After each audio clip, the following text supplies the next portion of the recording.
Marga Municipal Council is in its mission mode to ensure that there is no mixed garbage that is found in the municipal area.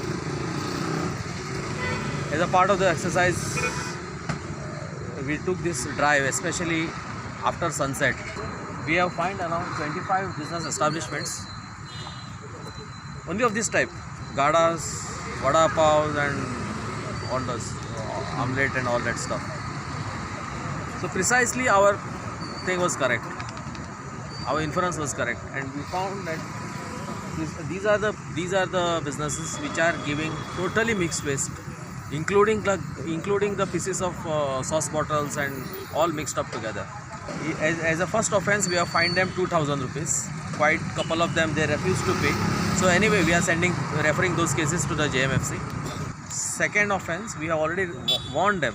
Second offense will attract fine of 5,000.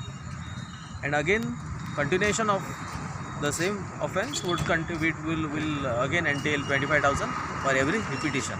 In yesterday's reading shows, consistently for 5 days prior to this, our garbage collection has gone down by 5 tons. 5 tons a day.